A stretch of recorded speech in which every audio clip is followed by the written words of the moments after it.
Let us open our Bible.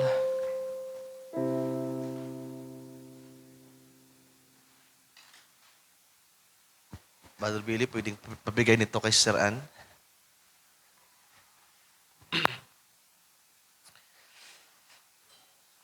In the book of Malakay,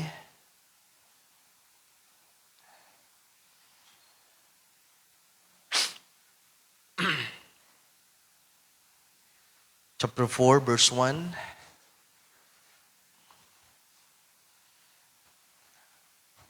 Book of Malakay, chapter 4. Ang babasahin na lang muna natin ay from verse 1 and 2 to save time. Sabi dito sa verse 1, For behold, the day comes that shall burn as an oven, and all the proud, and all that do wickedly shall be subtle. In the day that cometh shall burn them up, says the Lord of hosts, that it shall leave them neither roots nor branch. But unto you that bear my name shall the Son of Righteousness arise with healing in his wings, and ye shall go forth and grow up as a calves of the stool. Can we say amen? Amen. Kaya saglit na manalangin mga kapatid. Aming dakilang Diyos, muli at minsan pa, kami ay dumudulog sa iyong harapan, sa iyong paanan. Na muli nawa, Lord, ikaw ang mangusap sa amin. Speak to us, Lord, and help us to understand your word, your message today as we commit to you this service, Lord God. Wala kaming magagawa kung wala ka. Alam namin kasama ka namin sa oras na ito. Sapagkat tapat ka sa iyong pangako, na saan man naroon ang dalawa o tatlo na nakakatipon sa iyong pangalan, ikaw ay pumapagitna at ikaw po ang mangusap sa amin.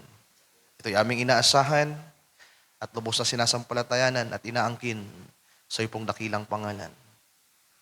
It's only in the mighty name of our Lord and Savior Jesus Christ. Amen. And amen. You may be seated, mga kapatid. Tayo magmamadali sapagkat gusto kong tapusin yung topic natin sa araw na ito at ayoko na pong magkaroon ng part 3. Kaya pinali na ito sapagkat sa susunod na linggo ay wala kami. Yung biyahe namin dapat mamaya after ng service papuntang Manila ay kinansil ko dahil magkakasunod yung mga activity, yung mga pupuntahan at hindi pa tayo nakakabawi. Marami tayong pinagkagastuhan kaya mahirap magkasabay-sabay yung ating finances na magagasto para sa mga biyahe. Kinansil ko yung biyahe namin para sa meeting bukas at imbis na from Manila ay Tubulan, Sorsogon kami sa Sunday at inaasahan kami ni Pastor John Umpad na nandoon sa kanila. So pag-pray po ninyo dahil ibinigay ulit yung pulpito sa atin para mangaral ng salita ng Panginoong Diyos. Kasama ko ang aking pamilya at marahil si Brother Gideon at ang kanyang asawa ang makakasama ko.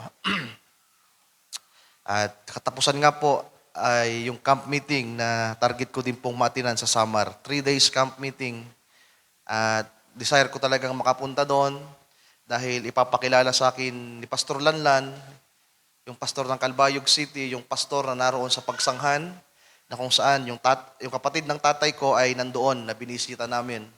Na malaking tulong po yun kung mamimit ko at makikilala ko mga kapatid. So isama nyo po sa prayer ang mga bagay na yan.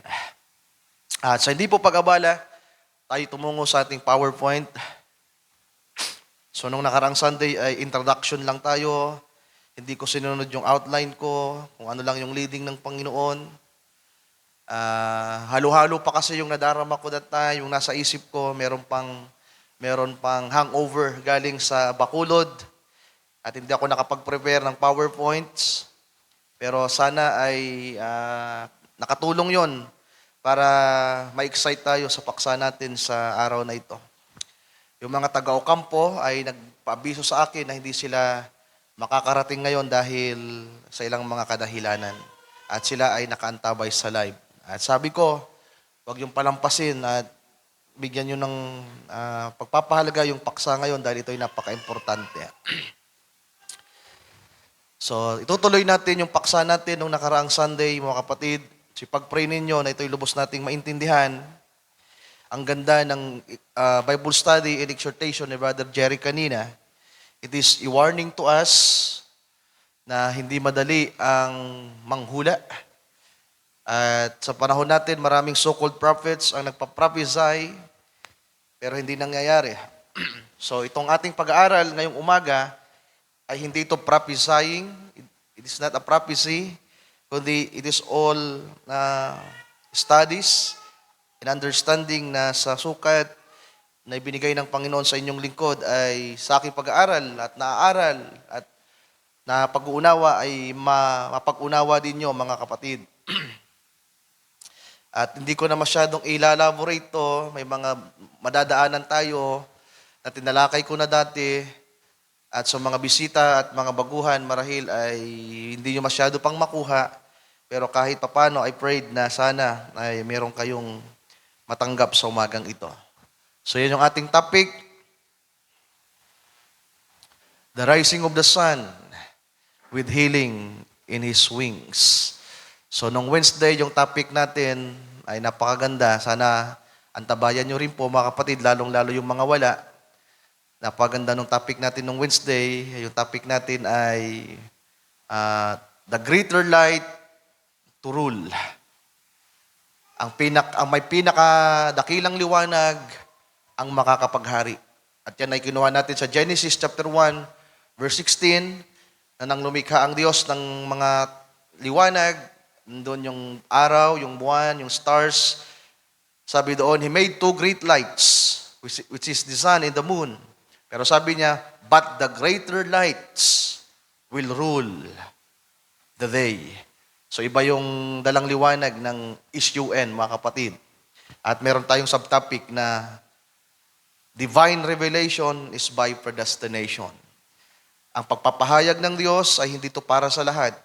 Kaya kung meron kayong mauunawaan, nakatalaga kayong makaunawa. The mysteries of God is not for all, mga kapatid.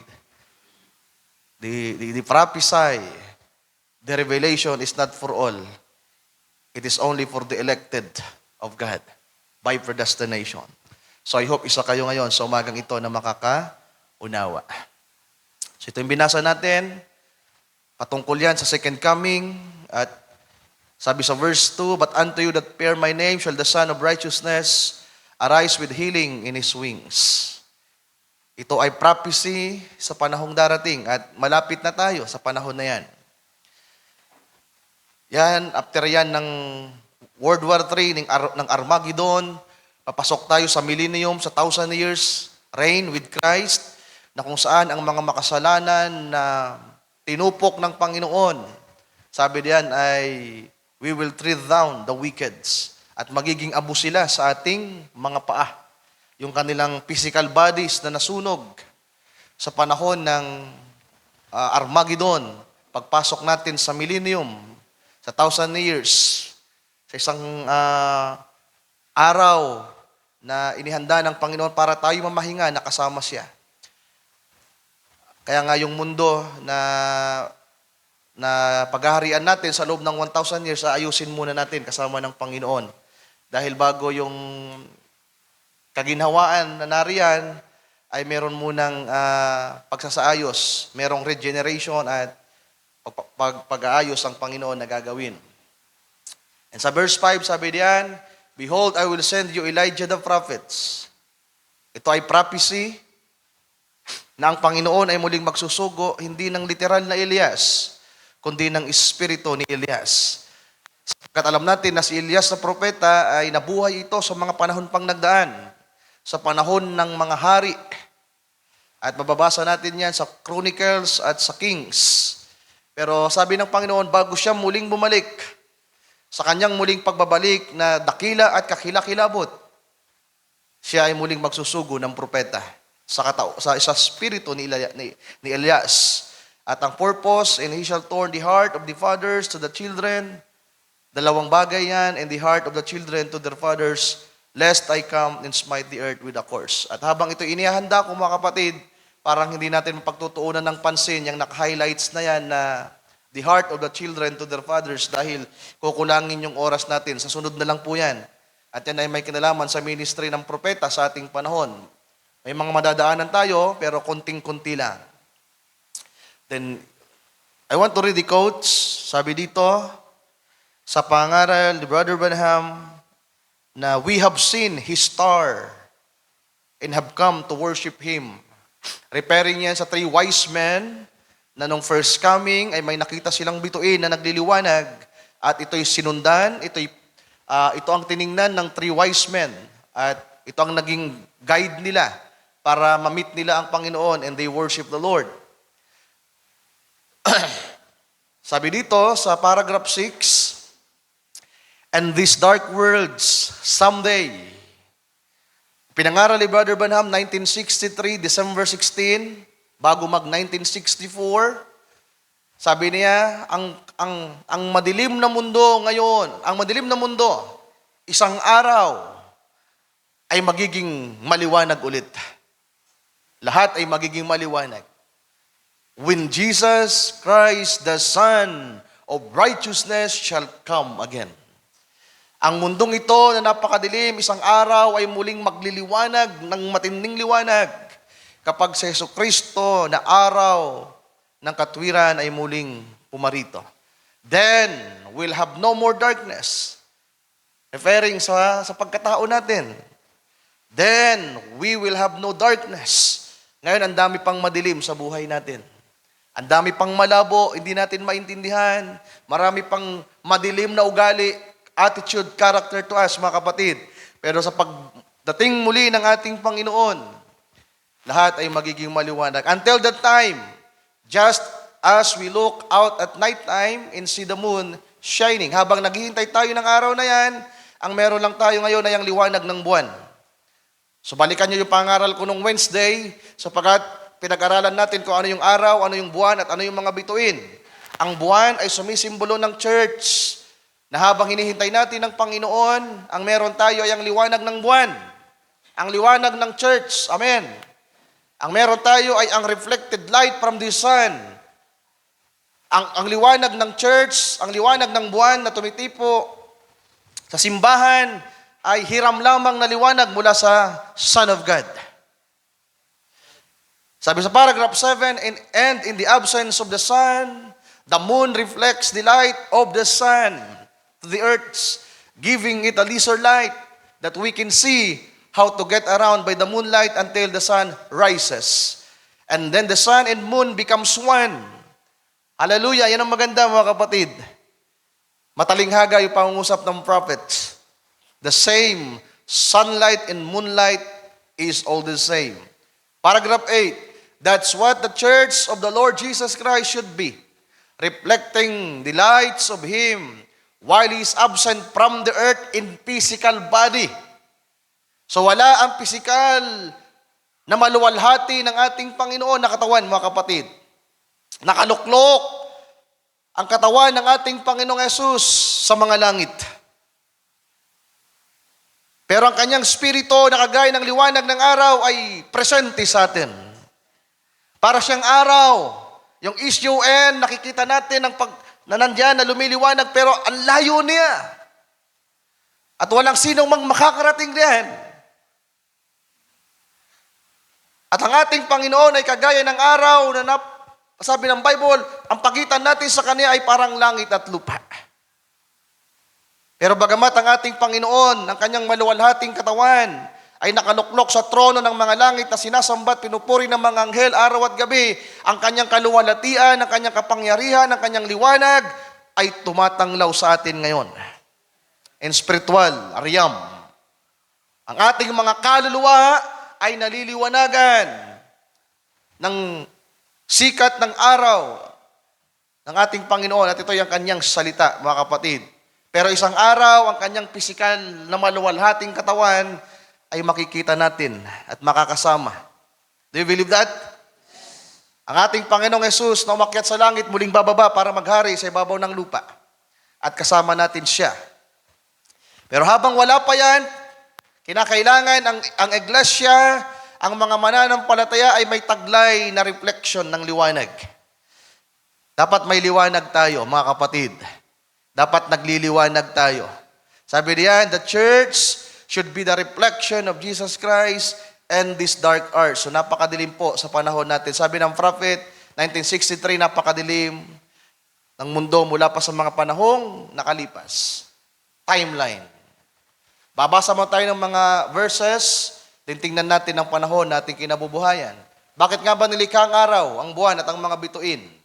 Genesis chapter 1, verse 14 to 16, and God said, let there be lights and the firmament of the heaven to divide the day from the nights, and let them be for signs, for seasons, and for days and years, and let them be for lights in the firmament of the heaven to give lights upon the earth, and it was so. And God made two great lights, the sun and the moon, the greater light to rule the day, and the lesser light, the moon, to rule the night. He made the stars also. So bakit nilikha ang araw? At ang buwan, mga kapatid? To give signs. This for his signs, for season, for days, and years. So may purpose po yan, mga kapatid. Sa pagpapasimula pa lang, nilinaw ng Panginoon na merong batayan ng mga panahon. Hallelujah. At ang Panginoon, lagi siyang, meron siyang perfect numbers sa mga bagay na pinaplano niya at ginagawa niya. Sa Hosea chapter 6, verse 1 to 3, ito ay pertaining sa mga Israelita, sa mga Israelites. Sabi nila, come and let us return unto the Lord, for He has torn and He will heal us. Kaya nga yung ating topic, with healing in His wings. Sa pagsikat uli ng araw ng katwiran, ito ay may dalang kagalingan. Sabi diyan, and He has smitten and He will bind us up. Tayo kaniyang pinalo, pero dahil sa pagpalo, nagkawatak-watak sila, para silang mga tupang pinagpapalo, nawalan ng pastor, at isang araw muli silang pagbubuklo rin ng Panginoong Diyos. After 2 days, will He revive us, and the third day, He will raise us up, and we shall live in His sight. So binasa na natin nung linggo, yung 2 Peter chapter 3, verse 8, na ang 1,000 taon sa atin ay katumbas ng isang araw lang sa Panginoon. Tandaan nyo pa ba? Para masundan nyo. Ang isang araw sa Panginoon ay katumbas ng 1,000 taon sa lupa, sa atin. In verse 3, then shall we know, malalaman natin, if we follow on to know the Lord. Malalaman natin ang mga bagay na ito kung ating susundan at susundin ang Panginoon. His going forth, He is prepared as the morning. Ang kanyang pagparito, hallelujah, ay kagaya ng paghahanda o inihanda sa umaga.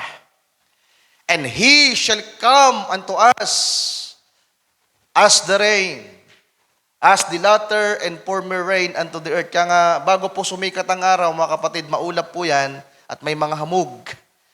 Binabasa muna ng hamog, ng dew, ang lupa. Next, another quote ng prophets, sabi niya sa kanyang paksa na, recognizing your day and its message. So kahit yung mga topic ni Brother Bana may napaganda, mga kapatid. 1964, ang kanyang title, Recognizing Your Day and Its Message. Nare-recognize ba natin ang ating panahong kinabubuhayan? You need to recognize your days, our days, mga kapatid. Sabi ng prophet, then notice, kinote niya si Hosea na binasa natin. Hosea said, after 2 days, He would return to them. He will receive us and revive us. And the third day, He will revive us again after He scattered us and blinded us and tore us. So, sino tinutukoy ng prophet? Paragraph 55, you know, the Jews, the Israelites people were blinded for the very purpose that we could have sight. Amen. Sinadya ng Panginoon na baliin itong Israel, bulagin sila sa isang napakadakilang layunin upang tayo daw po ay magkaroon ng paningin. Upang makilala natin ang ating Panginoong Hesukristo. They, the Israelites, were torn apart. Sila'y binali and scattered. Sila'y nagpangalat sa buong mundo as a nation and rejected their Messiah. Na-reject nila ang Panginoon ng first coming. The very purpose, sabi diyan, that we might receive the Messiah. Hallelujah. That there might be a people called out. Ano nga bang ibig sabihin ng called out? Yan ang church. From the word ecclesiastica, ang ibig sabihin niyan ay mga called outs. Mga tinawag mula sa hintil sa pangalan ni alang-alang sa kanyang pangalan. So mamadaliin natin to dahil napakadami nating titingnan at sana nga'y sakto pa po yung oras ko, mga kapatid ko. So di na ako magpapaliwanag, i-review na lang yung mga binabasa nating quote. Another quote, paragraph 60, same message. Yung kanina, paragraph 54 and 55, dilaktawan natin yung ilang paragraph, tungo tayo sa paragraph 60, inulit ni Brother Branham, after 2 days, He will revive us or give us a revival, bringing us together, the views, speaking on these trumpets now, and we shall live in His sight or have eternal life. 8th day. Diba? Kung natandaan nyo pa yung pangaral ko, merong pang 8th day. Number 8 is the number of eternity. Number 7 is number of perfection, mga kapatid.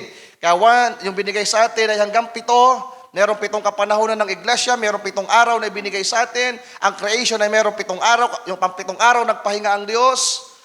Pero ang pang-8, number 8 is eternity. Patungo na yan sa walang hanggang buhay na kasama ang ating Panginoon.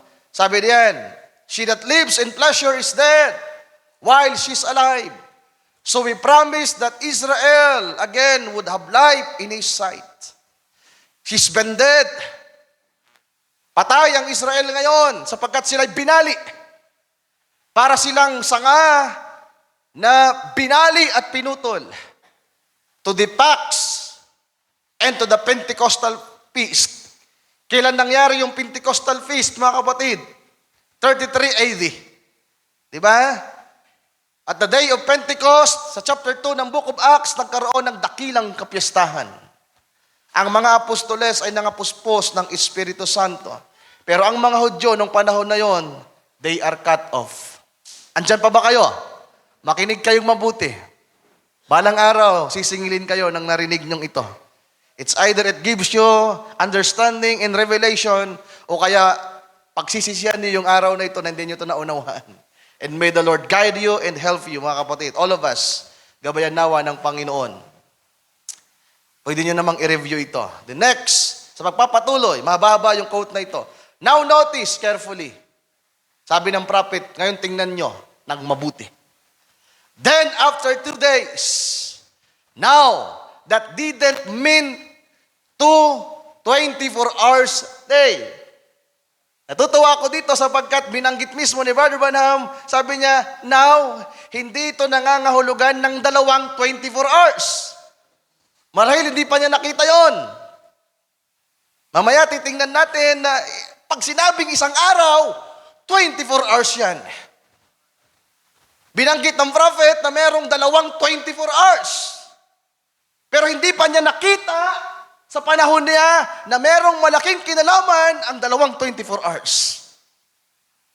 Sabi diyan, pero may pinupunto kasi siya. Ang tinutukoy ng propeta dito ay hindi 2 araw na literal na merong 24 hours. Tama naman po ang prophets. Binibigyan niya ng diin sa kanyang mga tagapakinig na ang 2 days na ito ay hindi literal na 2 araw na merong 24 hours. At totoo po yun, mga kapatid. Sapagkat ang sabi niya, cause that happened way back yonder, many hundreds of years ago. See, it meant 2 days with the Lord. At sabi niya, after 2,000 years. Ang isang araw, 1,000 taon. Now you know how long it's been since that time. It's been 2,700 years since that. Because in Hosea, here it's 780 BC. Nang iprophesy pala yung Hosea chapter 6 verse 1 to 3, that was a long, long, long time ago, 780 BC. Idagdag mo yung panahon na nagpasimula ang AD, at sa panahon ni Brother Branham na nangangaral siya ng 1964, tinansya ni Brother Branham na mula sa kanyang panahon, noong 1964, mula sa panahon ni Hosea, meron ng 2,700 years. Malinaw ba?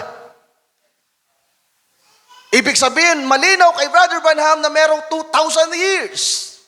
At idinagdag niya ang 700 years BC from Hosea.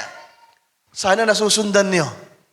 Sa pagpapatuloy, sabi niya, 1964. Nilinaw niya, 1964 ngayon. See, it's been something over 2,700 years ago. From Hosea chapter 6 verse 1 to 3. He said, after 2 days, and the third day, He will revive us again and give us life in His sight. Muli silang bubuhayin. There is your trumpets coming in. Sabi ng prophet, that's the hour that we're living. The day that we're living. After 2,000 years. After 2 days. Ito daw po ang panahon na kinabubuhayan na natin. Do you believe that? Mula kay Hosea, 780 BC, from 1 AD nang ipanganak ang ating Panginoon hanggang sa Cross of Calvary noong 33 AD. More or less 2,000 years na tayo. Isama mo yung kay Hosea, sabi ng prophet, 2,700 or 2,700 years. Tayo magpapatuloy. Paragraph 62. Now they, the Israelites people, they have been scattered. Nangalat sila sa Europa, sa Amerika, sa Australia. May nakarating sa Pilipinas noong panahon ng World War II. Sabi diyan, they all scattered, they are blinded, gathered sa iba't ibang mga bansa and are far into the third day. Napakalayo pa daw nila sa ikatlong araw. Kailan? Nung panahon na sila ay na-scattered. Kailan ba sila nag-scattered, mga kapatid? Nang nireject nila ang Messiah, nang ipinapako nila ang Panginoon, nang sila i-cut off, ang biyaya ay napunta sa hintil, napunta sa inyo. In 70 AD, sapagkat ang Roman Empire ang nangunguna sa buong mundo nung panahon na yon, inutusan itong si General Titus ng Roma na pumaroon sa Israel, sunugin ang templo, wasakin ang siyudad ng Jerusalem. At mula nung araw na yon, wala nang kahit isang Hudyo na naroon sa pangakong lupain. Mula 70 AD, walang ni kahit isang bata, matanda o buntis na Hudyo na naroon sa lugar ng pangakong lupain.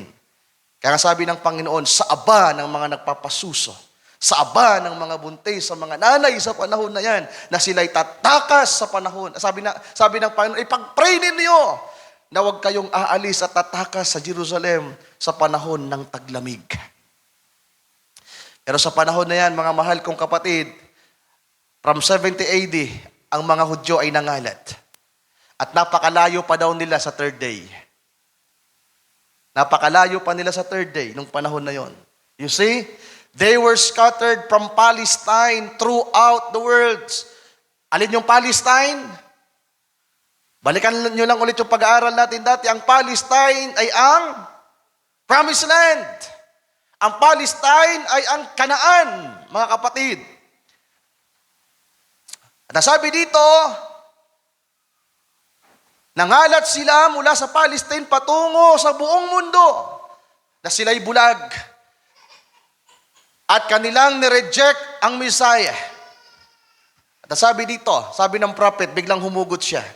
Sabi niya, and now, 1964, and now, they have been gathered in their homelands, ready for the trumpets to recognize the atonements. Noong 70 AD, napakalayo pa nila sa third day. Napakalayo pa nila sa millennium, sa paghahari na kasama si Kristo. Pero ngayon, 1964, sabi ng prophet, they are gathered now in their homelands, ready for their atonements. Ano yung atonement, mga kapatid? Para sa kanilang katubusan din naman. They will receive again the Messiah. Para i-fulfill yung Hosea chapter 6 verse 1. Halika, tayo ay manumbalik na sa Panginoon. Tayo kanyang pinali, pero tayo kanyang muling papagalingin. Amen. Katingnan yung Israel ngayon, ginegera, mga kapatid. Pero isang araw, ipagtatanggol sila ng Diyos. Sabi diyan, as the Bible said, when they receive it, the grace, the atonements, makikilala nila ang Panginoon sa panahon na yan. At sabi diyan, they will find Him with the nail scars. Kailan? After the rapture.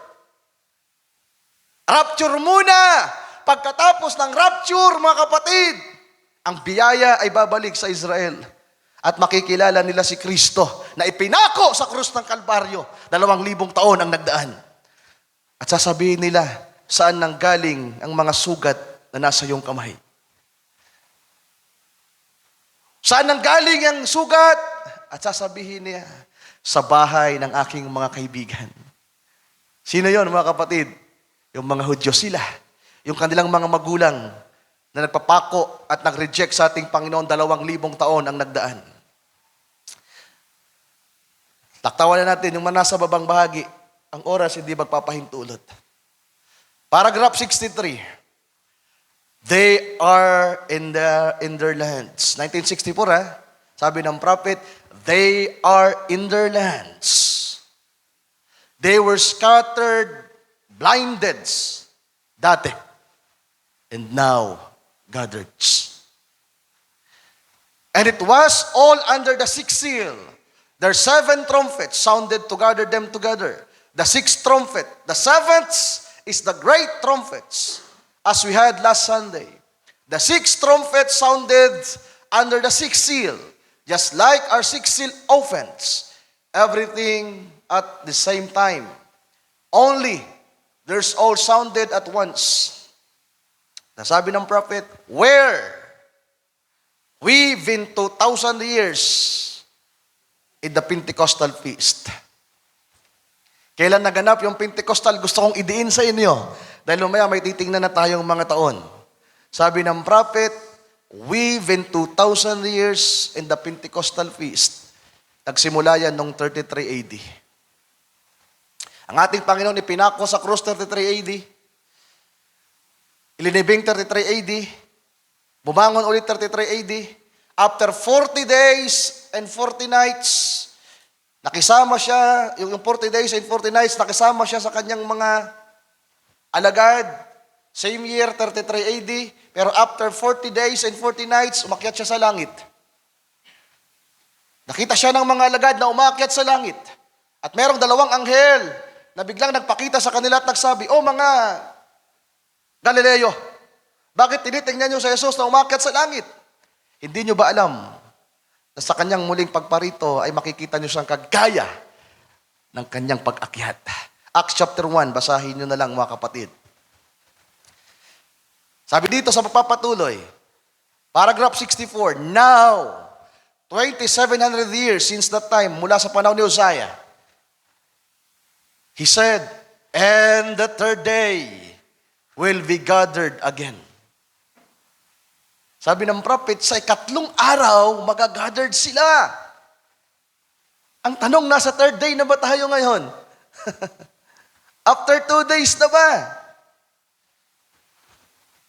Sabi ng prophet, and the third day, referring sa mga Hudyo na nangungusap sa kanilang sarili, sa 3 araw, we will be gathered again.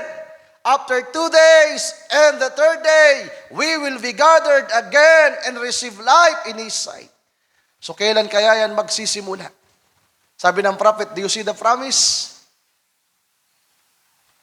Nakikita nyo ba ang pangako, mga kapatid? Para sa kanila? Nakikita nyo ba ang pangako para sa Israel? At nakikita nyo ba yung pangako para sa inyo? Na merong pangakong muling pagbabalik at paghahari ang ating Panginoong Yesus. Sabi diyan, the hour perfectly wrote on the wall, we see where we are living. Sana nga nakikita nyo ang panahon na inyong kinabubuhayan. Lalong-lalo mamaya na may titingnan na tayo, mga kapatid. Daniel, babasahin ko lang ng mabilis. Kailangan kasing daanan to. 70 weeks are determined upon thy people and upon thy holy city, Israelites in the Jerusalem, to finish the transgression, to make an end of sins, to make reconciliation for iniquity, to bring in everlasting righteousness.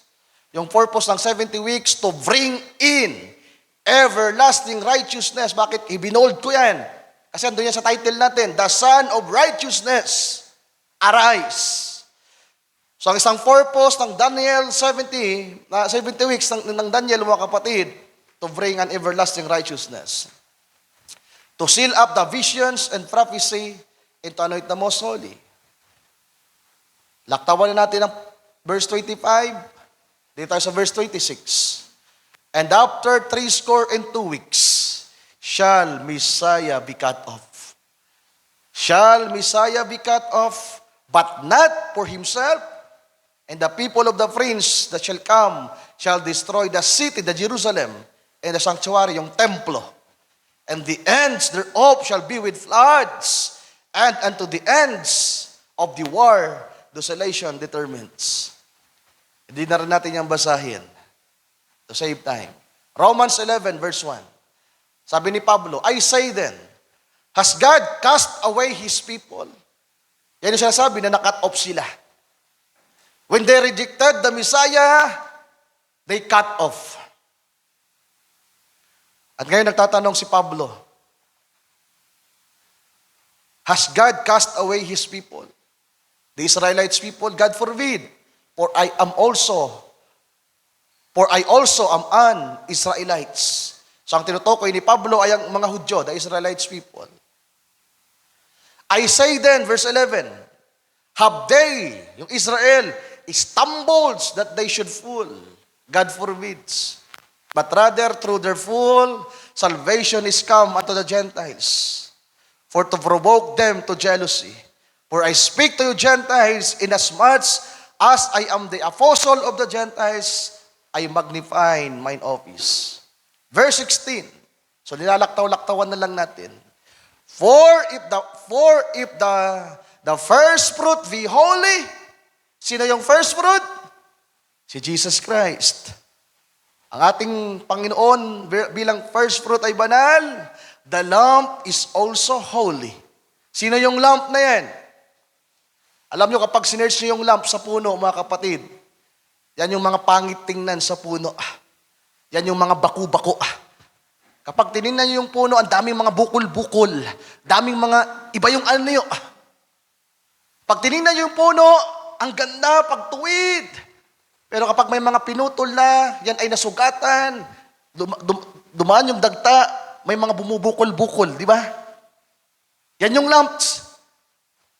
Pero kahit ganon yung nangyari sa kanila, kahit pumangit pa ang anyo nila at sila'y naputol, banal pa rin sila. Why? Because they are elected, mga kapatid. Ang mga Hudyo ay pinili ng Diyos. At kung ang ugat ay banal, sino yung ugat? Ang Diyos. Sino ang ugat? Ang ating Panginoong Jesucristo. Kung ang ugat ay banal, ang mga sanga ay banal din. Ibig sabihin ng mga Israelites ay banal. And if some of the branches be broken out, itong mga sangang ito, itong mga Hudyo na ito, when they rejected the Messiah, nang i-reject nila ang Panginoon, sila'y binali. At ang dahilan ng kanilang pagbali, sabi diyan, tayo, mga Gentiles, thou being wild olive tree, were grafted in. Idinugsong tayo. Yung mga Hudyo binali, tayo ng mga ligaw na puno ng olibo ay idinugsong. Hallelujah. Hindi ba kayo nagpapasalamat sa Panginoon? Mga ligaw lang tayo. Pero salamat sa biyaya ng Diyos. We are grafted in. Ang mga Israel, binali, pinutol, they are broken off like a branch. Pero tayo naman ay ikinabit. And with them, partakers of the roots and fatness of the olive tree. Verse 19, thou will say then, the branches were broken off, the Israelites, that upang tayo ay maikabit. Well, because of unbelief, they were broken up. Dahil hindi nila sinampalatayanan ng Panginoong Hesus, sila ay binali. Sila ay naputol. Pero tayo naman sa pananampalataya ay naikabit, mga kapatid, sa ating Panginoon. Pero sabi ni Pablo, huwag tayong magmataas. Be not high-minded but fear. For if God spared not the natural branches, ang bansang Israel, kung hindi, sabi diyan, in-spare ng Panginoon ang natural na sanga, which is ang mga Hudyo, ang bansang Israel, tayo rin naman ay mag-ingat. Baka sakali rin naman tayo naputulin. Diba? Merong warning, mga kapatid. In verse 22, behold therefore the goodness and severity of God on them which fell severity, but toward thee goodness, if thou continue in his goodness. Otherwise, thou also shall be cut off. Yan yung keyword. Kung hindi tayo mananatili sa kabutihan at kagandahang loob ng Diyos, pwede rin tayong makat off ulit. Meron ng tinutukoy na nakat off. Ano sabi ng Daniel chapter 9 verse 26? The Messiah shall be cut off not for himself. Bakit hindi para sa kanya? Ang kinat off kasi ay ang Israel. And they also, sino yung they na yan? The Israelites people, if they abide not still in unbelief, kapag sila ay hindi na mananatili sa kawalan ng pananampalataya, muli silang ibabalik. Amen. Ngayon, hiwalay pa sila. Pero kapag sumampalataya na sila muli sa Panginoon, ibabalik sila. For God is able to grab them in again. Yung binaling sanga, ang sabi diyan, ang Diyos ay may kakayahan na ibalik sila. Kailan sila nabali, mga kapatid? 33 AD. When they crucified the Messiah. At sabi ni Pablo sa verse 25, mga kapatid ko, ayaw kong mapalampas ninyo ito, ayaw kong maging ignorante kayo sa bagay na ito. Ayaw kong maging ignorante kayo sa hiwagang ito. Na nagkaroon ng pagkabulag sa Israel. Bulag ang Israel. Hanggang kailan? Hanggang sa malubos ang bilang ng mga hintil. Ang mga Hudyo ay bulag, mga mahal kong kapatid. Hindi nila lubusan pang nakikilala ang Panginoon. They are separated. They are cut off. They are broken. Pero kapag ang bilang ng mga hintil ay matapos na, from Ephesus to Laodicea, the 7 church ages, kapag natapos na ang mga kapanahunan ng hintil, rapture na. At kapag nag-rapture, sabi ng prophet, if the church is taken off, taken out, ang mga Hudyo ay muling babalik. Hallelujah.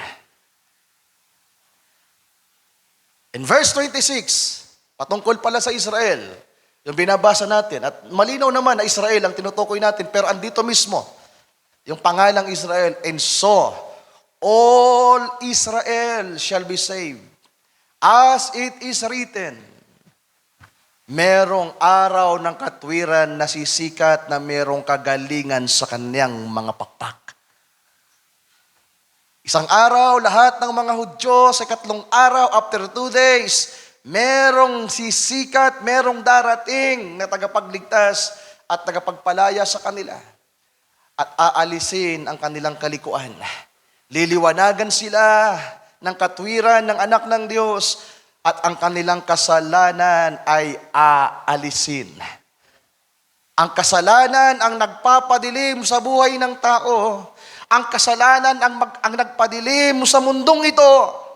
Pero isang araw, ang kasalanan kapag sumikat na ang matinding liwanag, ang ating Panginoong Jesucristo, ang kasalanan ng mga Hudyo ay aalisin din naman. Pero bago alisin ang kanilang kasalanan, may nangyari muna sa church. Rapture. Hallelujah. Sana kasama kayo doon, mga kapatid. Timeline. Pag pinag-usapan ang from 1 AD, nahati lang naman ang timeline sa dalawang period of time, from BC, from Adan to Jesus Christ, nang siya ipanganak, BC. Nang ibig sabihin ng BC, before Christ. From Jesus Christ, nang siya ipanganak, hanggang sa panahon natin, 2024, Anno Domini, ibig sabihin yan, after the death of Christ. Sama na natin na sa panahon ng ating Panginoon ay nabuhay, namatay, ipinako at muling umakyat sa karangalan ng Ama. Ang isang araw sa Panginoon ay katumbas ng 1,000 taon sa atin. Napakadaling mag-compute. Kung ang New Testament ay nagsimula ng 1 AD at ang Panginoon ay dumating ng 1 AD, after 2 days, after 2,000 years, dapat sana ang Israel at tayo ay nag-i-enjoy na sa piling ng Panginoon. Kaya nga nung mga nakdaang panahon, bago ang 2,000 na year, ang daming mga born-again, so-called Christian na nag-prophesy. Nasabi nila, 2,000, magra-rapture na. 2,000, meron ng dilubyong mangyayari. Kaya ano ginawa ng mga tao? Nag-ipon ng mga pagkain, nag-imbak, sapagkat akala nila magugunaw na ang mundo noong 2,000. Kinatakutan niyang taon na yan. Alam niyo ba yon? Ipinanganak ako 1987. Nag-aral ako, grade 2, 1996, 1997. High school ako, 2000, mga kapatid. Alam ko na yung mga balita na yan dati. Ang tawag dyan, Y2K. May mga taong naghanda na, nag-ipon na dahil sabi nila magugunaw na ang mundo. Kasi nga, tingnan nyo naman. Kaya lang hindi malinaw yung kanilang nakita. 2024 na tayo. Bakit andito pa rin tayo? Kung after 2 days, ang mga Hudyo ay kapiling na ng Panginoon, sa ikatlong araw, kapiling na ng Panginoon, at tayo na na-rapture, bakit 2024 na andito pa rin tayo? Ibig sabihin, hindi tama yung from 1 AD. At totoong hindi tama, mga kapatid ko. Dahil 1 AD, sa pagitan ng 1 AD at ilang mga panahon dyan, isinilang ang ating Panginoong Jesucristo. At sa loob ng unang 30 years ng Panginoon bilang tao, hindi naman siya nag-ministry. Silent yung 30 years ng Panginoon. Kailan siya nag-ministry? Nang siya ay bautismuhan ni Juan Bautista sa River Jordan, noong ang kanyang edad ay 30 anyos. At ang ating Panginoon nag-ministry sa loob ng 3 taon. From 30 AD to 33 AD, nag-ministry siya. Then noong 33 AD, ipinako siya, mga kapatid. The Israelites rejected the Lord. At kung titingnan niyo, ang ating Panginoon ay nasa katawang taong kagaya natin. Wala pang pananahanan ng Espiritu ng Ama. From 180 to 30 AD, bago ang River Jordan Baptism, ang Panginoon ay kagaya natin. Kaya we will not include the 30 years sa bilangan ng isang araw sa Panginoon ay katumbas ng 1,000 taon sa atin. Sapagkat ang 1,000 years sa atin isang araw sa Panginoon, siya ay nasa maluwalhating kalagayan na nandoon sa karangalan ng Ama. Naintindihan niyo ba? Nang siya'y magkatawang tao na kagaya natin, nawala yung one day equivalent to 1,000 years. Nawala yun. Ngayon, kailan magpapasimula ulit ang isang araw sa Diyos ay katumbas ng 1,000 taon sa atin? Nung 30 AD ba? Well, nanahan ng Ama nung 30 AD, pero hindi ang kapuspusan. Kailan nanahan ng Ama sa kanyang kapuspusan? Matthew 28. Ano sabi doon? Sabi ng Panginoon sa mga alagad, bago siya umakyat sa langit, all power and authority in heaven and in earth shall given unto me. 33 AD na yon, mga kapatid ko. After the resurrection ng Panginoon, after 40 days and 40 nights, nung 40 days, nangusap siya sa kanyang mga alagad, ang lahat ng kapangyarihan at authority, pamamahala sa langit at sa lupa ay muling naibalik at naibigay sa akin. Kaya muling magpapasimula ang bilangan ng one day sa Diyos, katumbas ng 1,000 taon sa atin. Kaya ang bilangan natin, mga kapatid, ang totoong bilangan natin ay hindi nung ipinanganak ang ating Panginoon, kundi nang siya'y muling mabuhay sa mga patay.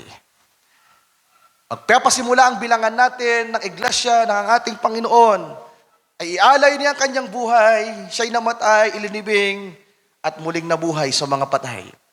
Tingnan natin kung anong meron dito. From 33 AD, yung 1 AD, ikes. Wala, hindi talaga tatama yan. Dahil ang totoong pagbilang ng isang araw sa Panginoon, katumbas ng 1,000 taon sa atin, ay magpapasimula ng 33 AD. Bumalik siya sa kanyang karangalan. Noong 33 AD, asa ng Panginoon noong 33 AD? Andun na siya ulit sa langit. Huwag niyong tingnan na ang 33 AD, napako siya sa krus. Kasi sunod-sunod yung mga pangyayari. Anong nangyari noong 33 AD? Napako siya. Na-reject siya ng Israel, napako siya. Alas 12 ng tanghali, nakabayubay na siya sa krus. Alas 3 ng hapon, ng Friday, nalagutan ng kanyang hininga. Then iniliving siya. After 3 days, ang Panginoon ay nagbangon muli sa mga patay. Tinuruan ng mga alagad sa loob ng 40 days and 40 nights at nung pang 40 days, after 40 days, after 40 days, ang ating Panginoon ay umakyat sa karangalan ng Ama. Anong taon? Anong taon? Kung nasusundan niyo. Same year, 33 AD. Kaya nung 33 AD, ang ating Panginoon bumalik sa kanyang luklukan. At nang ang ating Panginoon ay nasa maluwalhati ng kalagayan, muling nagpasimula ang bilangan na ang 1,000 taon sa atin, katumbas ng isang araw sa Kanya. Yung 30 years na una, ibang bilangan yon, mga kapatid. Tingnan niyo. 33 AD, bakit may krus? Ang ipapakita kasi natin diyan mamaya ay yung cut-off ng Israel. Meron tinatawag na first day, second day, and third day. Ang isang araw ay katumbas ng 1,000 taon. Kaya ang unang araw, from 33 AD, dagdagan mo lang yan ng 1,000, ang pangalawang araw ay magpapasimula ng 1033. Malinaw po ba? Ang second day ay magpapasimula ng 1033. At ang third day ay magpapasimula ng 2033. Tama po ba? Nasusundan niyo? Kung ang first day natin ay magsisimula ng 33 AD, then madali niyong masusundan yan, mga kapatid. At alam natin na nabubuhay tayo ngayon sa presenting panahon, 2024. At ang ikatlong araw, na hula, mga mahal kong kapatid, ayan ay ang isang taon na paghahari ng ating Panginoong Jesucristo. Hindi ko lang to. Israel. Para sa Israel. Ano nangyari sa mga panahong ito? From 33 up to 2024, noong 33 AD, na-cut off sila. Tama ba? Tama ba? Na-cut off sila, nabali sila. After 2 days, mula 33 AD, kasangusaya, 6:1 hanggang 3, ay hula para sa kanila. In the third day, kailan? Kailan? After 2 days at in the third day, kailan? 2033. Kung dito tayo titingin, mga kapatid, pinag-aralan na rin natin yan dati, pero ngayon, mas hihimayin natin. Sapagkat dito, mga taon lang ang ating nakikita. Kapag isinama na natin ang oras, mas magiging malinaw ang panahon nating kinabubuhayan. Sa church, kung sa Israel, na-broken sila at na-cut off. Sa church naman, noong 33 AD, salamat sa Diyos, tayo ay ikinabit. Amen. Ang intil, tayo, hallelujah, ay naikabit at tayo ay, ang iglesia ay naisilang. Ang iglesia ng Panginoon ay lumitaw sa kasaysayan ng lupa. At sino ang nilalaman ng iglesyang isinilang? Mga Kristiyanong na born again. Amen. Hindi kaya merong simbahan na naisilang, kaya merong simbahan na lumitaw noong 33 AD, kaya may Kristiyanong lumitaw sapagkat may mga tao, may mga hintil na bautismuhan sa pangalan ng Panginoong Jesucristo. They became born again. At sila ngayon ang naging iglesia. At nagpapasalamat tayo sapagkat mula noong 33 AD, maraming mga Kristiyanong ipinanganak sa kaharian ng Diyos.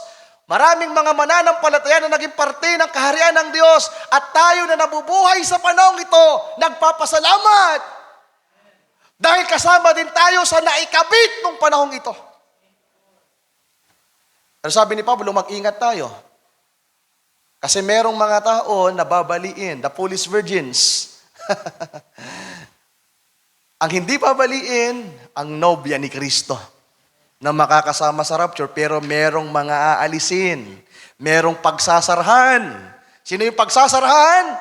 Yung mga mangmang na dalaga, na tamad mag-aral, natamad sa mga bagay na nais ng Diyos para sa kanila. Ang mga pantas lamang ang mananatiling nakakabit hanggang sa panahon ng kasalan. Merong malinaw na ugnayan at relasyon ang mga pantas na babae. Pero yung mga mangmang, habang tumatagal, sabi doon, inantok sila, nakatulog, nagkulang ng langis, napagsarahan sila. Nahiwalay sila. Salamat sa Panginoon na tayo ay naikabit ang iglesia. Balikan natin yung ating topic, the Son of Righteousness, arise with healing in His wings. Sister Meran, I have 42 slides, nakailan na tayo? 29. So matatapos natin to. 42 slide lahat to, naka 29 na tayo. But unto you that bear my name, shall the Son of Righteousness arise with healing in His wings. Referring yan sa second coming ng Panginoon. Ano yung arise, mga kapatid? Sa Gregong, sa Hebreong salita, yan ay galing sa salitang zarak, nang ibig sabihin to irradiate. Medyo malalim pa rin yung salitang irradiate, kaya kinuha ko yung mas mababaw. Pag sinabing irradiate, to cast rays of light. Nabanggit ko na ito nung nakaraan, na yung wings, healing in His wings, ay para itong mga ray ng liwanag. Na kapag tinignan niyo ang sikat ng araw, meron siyang mga ray. Tama ba? Parang sa yung nagsisilbing pakpak. At yung arise na ito, yung pagsikat ng araw na ito, ay may dalang liwanag. At ang sabi pa dito, mga kapatid, yung word na irradiate, sabi diyan, to affect. Merong may maapektuhan. Kapag ang liwanag ay na-radiate ka, nadapuan ka ng liwanag, maaapektuhan ka ng liwanag. At kapag naapektuhan ka ng liwanag, ano sabi diyan? Ititreat ka ng liwanag. Ano ibig sabihin ng treat? Papagalingin ka. Amen. Aayusin ka sa pamamagitan ng liwanag na naroon. Ang pangalawang meaning, sabi diyan, to illuminate by or us if by shining lights. So yan ang arise, mga kapatid. At yung healing ay galing sa Hebreyong salita ng marfe. Nang ibig sabihin, una, curative. Able to cure disease, medicine, then cure and deliverance. Sa muling pagbabalik ng Panginoon, meron siyang dalang kagalingan. Not only for the Jews, but also to the church, mga kapatid. Sapagkat ang iglesia ay napakaraming sugat na tinamo. Pero salamat sa Panginoon, may pangako para sa atin. Ano sabi ng prophet kanina? Do you see the promise? Nakikita niyo ba ang pangako para sa inyo? Sana nga, mga kapatid ko. Rising of the sun. Ang 33 AD, anong oras kaya ito?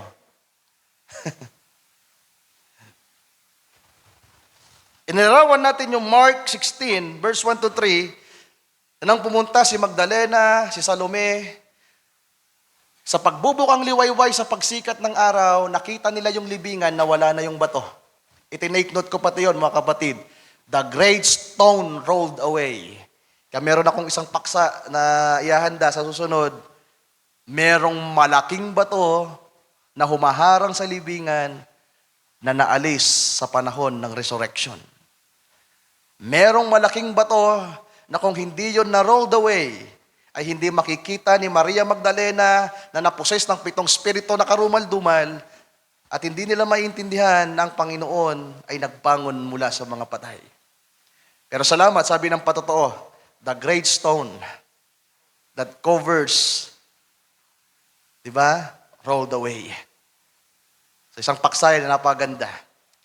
Ngayon, ilalarawan natin yung it is the rising of the sun nung panahon ng resurrection, sa panahon na ito na nung 33 AD, ay ang ating Panginoon ay nag-resurrect.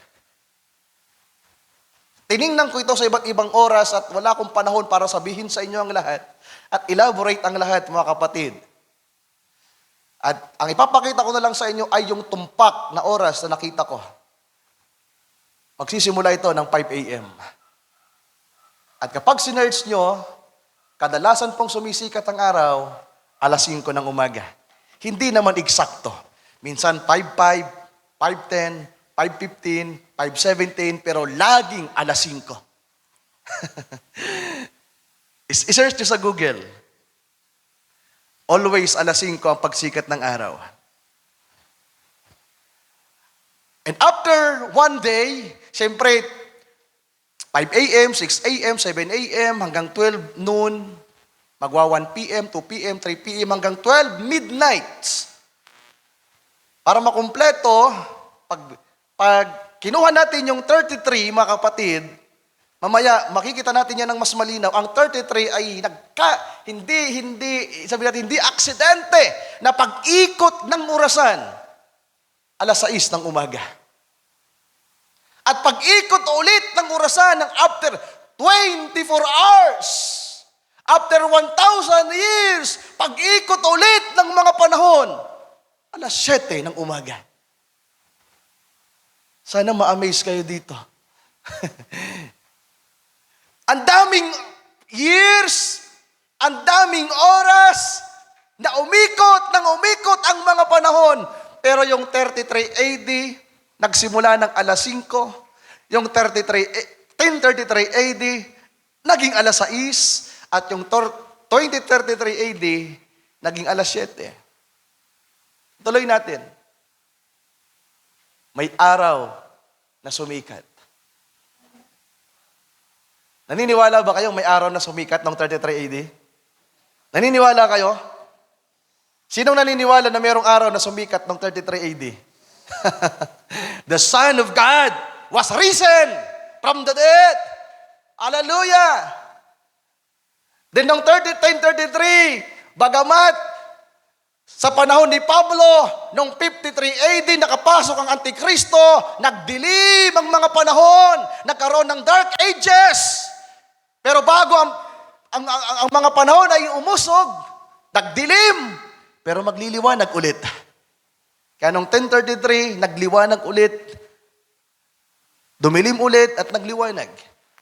At ang panahon natin, kailangan natin ng mas matingkad na araw. Kaya ang liwanag na kailangan natin, pang alas 7.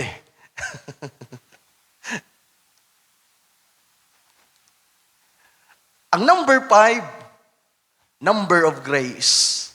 Ang number 6, number of men. Kaya magsisimula dyan si Irenaeus, si Martin, si Wesley. Then ang number 7, number of God. Perfection. Tama ba? Ang ibig sabihin ng 7, perfection, completion, mga kapatid ko. Kaya may matatapos. Nakahang lang yung 24, laging nandyan. Kanina, nung magsimula tayo sa 1 AD, lumampas tayo. Pero nung simulan natin ng 33 AD, malapit tayo. Nakapasok tayo. Ibig sabihin, Brother Ryan, nasa second day tayo. Tingnan natin, mga kapatid. Asan ba talaga tayo? Ito, mas detalyado. Kunin natin yung first day. Yung unang nasa unahan. 33 AD, nagsimula ng 5 p.m. 5 a.m., 5 a.m. Hindi ko na po inilagay lahat kasi matrabaho yan. May mga hinighlights na lang ako. Noong 33 AD, the rising of the sun, alas 5 ng umaga. Yung 12 noon, natapat na 313 AD. Tanghaling tapat. Si Pablo, na-meet niya ang Panginoon katanghaliang tapat. Biyaya para sa kanya. Pero sabi ng Panginoon, sa binasa natin noong nakarang Miyerkules, may mga tao na kahit dalawin ng liwanag, kahit katanghaliang tapat pa yan, they will not recognize that light. They will not comprehend the lights. At sabi pa ng Panginoon, ang mga taong ito ay magtatago. Pagtataguan nila ang liwanag at mananatili sila sa kadiliman. Kaya may mga tao na kapag alas 12 ng tanghali, kapag yan ay predestinado, matinding liwanag yan para sa iyo, parang si Pablo. Pero sa mga hindi mananampalataya, kahit gaano pa katindi ang liwanag na nandiyan, ang meron dyan ay pagkabulag para sa kanila. Katingnan niyo mga kapatid, nang umusog ang panahon, 33 AD, tingnan niyo na lang mabuti yung ating paglalarawan. Papasok dyan ang Ephesian age, hindi ko na isanama, katrabaho, plus 20 ka lang, ang pagitan ni Pedro kay Pablo ay 20 years, 53 AD, nagpasimula ang church ages. Sa panahon ni Pablo, nakapasok ang Antikristo.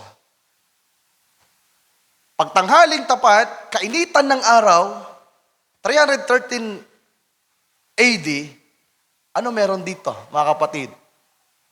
Nakapasok ang Antikristo na dito. Katingnan niyo, noong 325, sakop ng alas 12, nakatanghali ang tapat. Imbis na liwanag ni Kristo ang kanilang matang makita, anong nangyari noong 325 AD? Total darkness sa mundo. Tama ba? Anong nangyari noong 325 AD? Nabuo ang Trinity Doctrine. Pinag-isa ang lahat ng mga simbahan.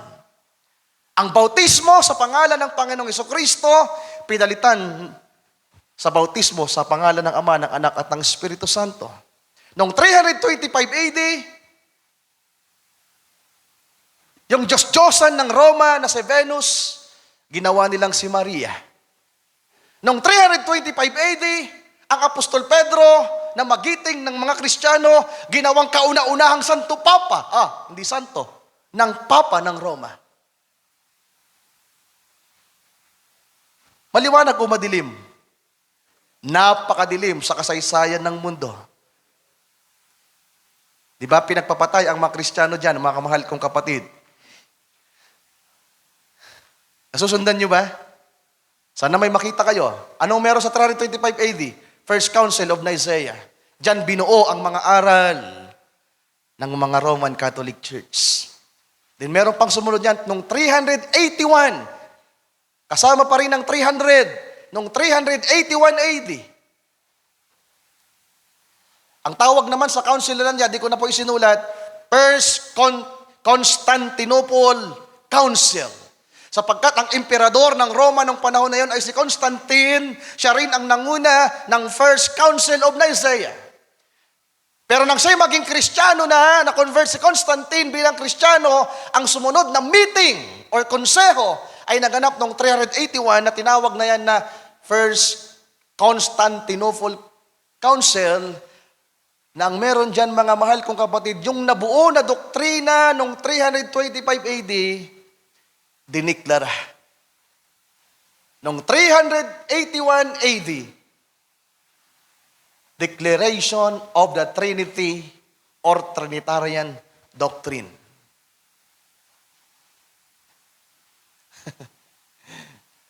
Pag sinabi kasing PM, gabi na rin yan eh. Kaya lang spiritual, mga mahal kong kapatid, in spiritual, sabi ko nga, kahit maliwanag pa ang nandyan, pero dahil ang mga taong ito ay ayaw sa liwanag, yung pinakamatinding liwanag na dapat sana may makikita sila, matinding pagkabulag sa kanila. Nasundan nyo ba?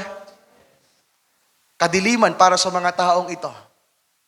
The next, second day tayo. Yung first day, nagtapos ng 793 AD. Then second day. Nagsimula ang second day ng 833 at magsisimula yun ng 1 a.m. Nagtapos ng 12 midnight ang first day, automatic magsisimula ng 1 a.m. Nasusundan niyo bang orasan natin? At kapag kinumpleto natin ang 24 hours, bilangin niyo yung guhit 24 yan, from 833 to 1753, 24 hours yan mga kapatid. Morning and evening. Kaya nga 1 a.m., 2 a.m., 3 a.m., 4 a.m., 5 a.m., 6 a.m. Ayan na. Papunta doon. Yung 10:33, 6 a.m. Yan sinasabi ko sa inyo kanina na hindi nagkataon ng mga ito. Detalyado, ay, yun nandito, yung highlight lang. 10:33, pero pag kinuha na natin yung mas malinaw, inisa-isa natin, ang daming iikutan ng oras at panahon, sumakto yung 10:33 ng 6 a.m. Ano meron dito? Second day ito, mga kapatid.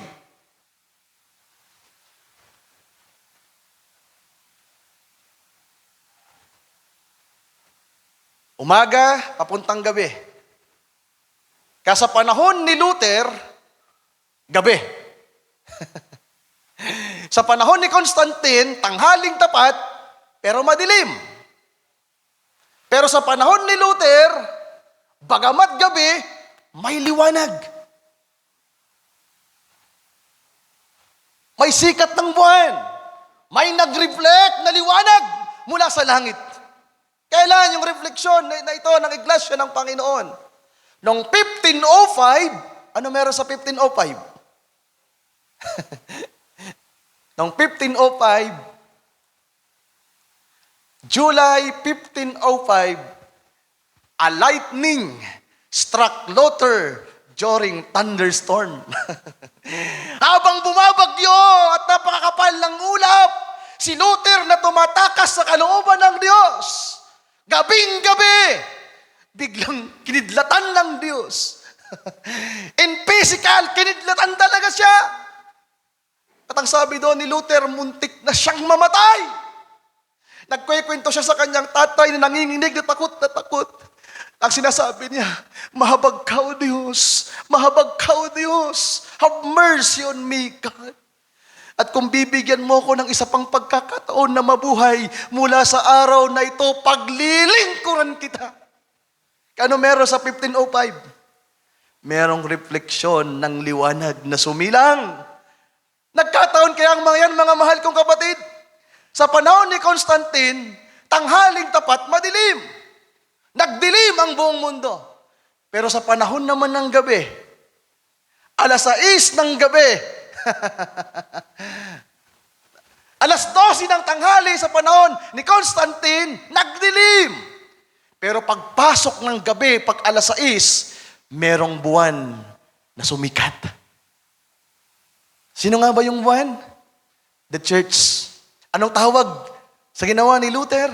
Reformation. Isa siyang pari na nagrebelde sa Iglesia Katolika. At noong 1517, tingnan niyo noong 1517, sino nakakaalam kung ano meron noong 1517? The 95 Theses was published. Yung ginawa niyang sulat na naglalaban ng 95 maling aral ng Katoliko, inilagay niya doon sa Kastilyo ng Inglaterra. At ang mga tao ay naliwanagan. Amen! Natutuwa ba kayo, mga mahal kong kapatid? Yung oras natin, 12:00 na. Tangaling tapat na tayo. Tatapusin ko to kasi sa susunod na linggo wala ako dito. Magtiis kayo.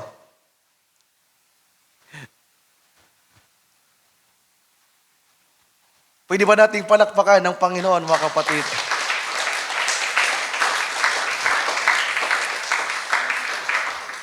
Magtataka kayo, Brother Ryan, paano niyo po nakuha yung mga taon na yan?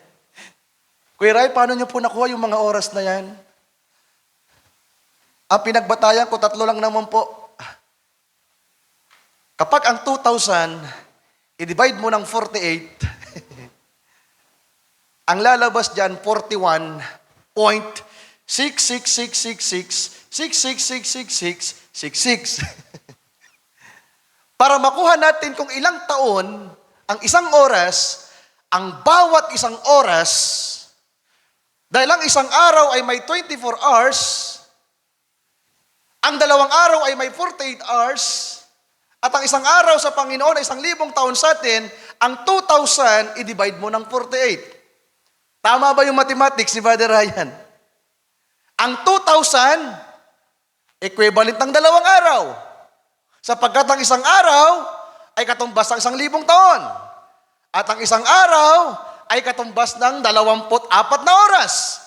Ang 2 araw o 2,000, i-divide mo ng 48. 2,000 divide 48, ang lalabas dyan, 41.666666666. 12 sais. Kapag renound off natin, 42. I tried the 41, ekes. I tried the 42, muntik na muntikan yung 42. Actually, lahat ng pala muntikan, mga kapatid, lahat muntikan.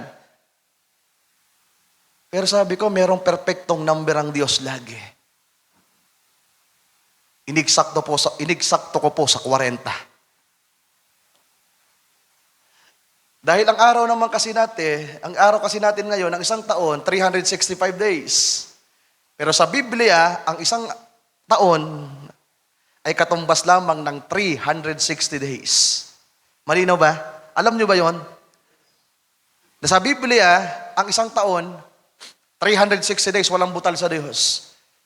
Pero sa calendar na meron tayo, ang isang taon, 364 and a half, or 365, may butal.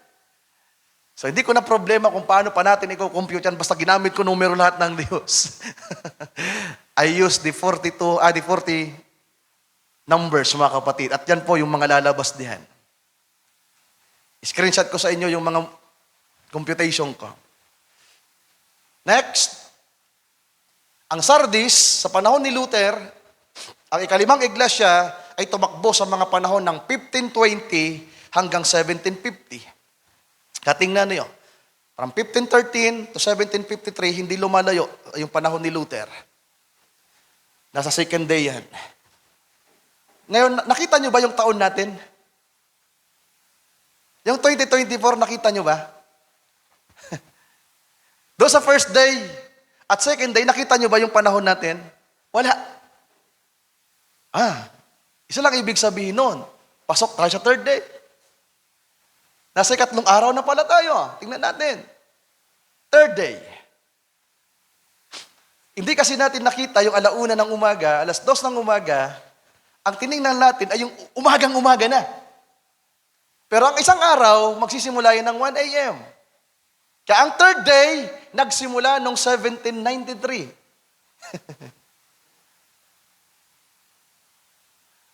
At least nagsimula na. Sa iba, lahat yan tapos na. Kung ayaw niyong paniwalaan, yung turo ni Brother Ryan, doon kayo sa iba, na end time, na lahat ng yan tapos na. At least tayo, may naganap na, may nangyayari, at merong mangyayari. Amen. At ito'y pag-aaral, mga kapatid. Tingnan niyo, third day. Hindi nagkataon, sabi ko nga, kanina tinignan natin, 33, 10, 33, then 20, 33, yung 33, 5 a.m., yung 10:33, 6 a.m., then 20:33, 7 a.m. Ilang oras yan? Yung third day, ilang oras yung third day? Bilangin nga natin. 1, 2, 3, 4, 5, 6, 7. God's number. Yung third day ay nagsimula ng 1:00 hanggang 7:00, 7 oras. At nagsimula ng 1793. Tingnan natin. 3 a.m. Importante yung 3 a.m. Di ba yung mga maagap at masikap, dapat 3 a.m. gising ka na. Anong ginawa ng mga Hudyo nung 3 a.m., mga mahal kong kapatid? Nung 3 a.m., nagbungkal na sila ng lupa. Yung iba tulog pa, yung mga Hudyo nagbungkal pa. Ano nangyari noong 1882? Naganap ang una sa 5 tinatawag na aleya. Merong 5 aleya na nangyari. Ang first aleya ay naganap noong 1882 at tumakbo ang mga panahon na sundan niya ng second aleya. At anong ibig sabihin ng aleya na yan? Yung mga Hudyo na nawala noong 70 AD, bumalik muli sa Palestine. At ang mga unang grupo ng mga Hudyo na bumalik sa Israel noong 1882, alam niyo ba kung galing sa saang bansa galing? Yung mga Hudyo na napadpad sa Russia. Yung mga Hudyo na napadpad sa bansang walang Diyos. Sila ang unang nakadama na bumalik sa kanilang lupain noong 3:00 ng umaga. At alam niyo ba kung anong ginawa ng mga Hudyo sa first aliyah? Yung napabaya ang promised land, yung Palestine na puro damo at disyerto, anong ginawa ng mga Hudyo? Binungkal nila ng binungkal. Mano-mano nilang inayos ang Palestine, mga kapatid. Hindi pa Israel, Palestine pa rin. Pero ang mga nandyan noong 1882, mga Hudyo na. Pero wala pa rin pong Israel. Dahil nga nabura ang Israel sa mapa, ang tawag pa rin doon sa lupa na yon ay Palestine. 3 a.m. Next, noong 1947, so from 1882 to 19th century, or 18th century, mga mahal kong kapatid, hindi ko na isinama, matrabaho, madami. Mula 1882 hanggang 1900, naganap ang mga aleya. Bumalik ang mga Hudyo. Katama yung sinabi ng prophet, in the third day, we will gather up again. Nasundan niyo ba? Nakita na ng prophet na sa 3 araw pala, doon sa 3 araw, magagather na sila. Natipon na sila. Kaya anong nangyari? Anong nangyari noong 1947? 5 a.m., tingnan niyo. Malapit nang mag-umaga. Anong nangyari noong 1947? After World War II, natapos yung World War II ng 1945, maraming mga Hudyo ang pinatay. Sa pangunguna ni Hitler, anong nangyari?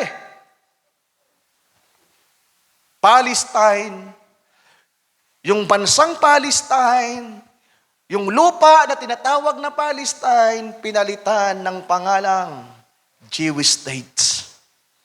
Sa kauna-unahang pagkakataon, nagkaroon ng pagmi-meeting ang mga bansa after the World War II, yung Palestine.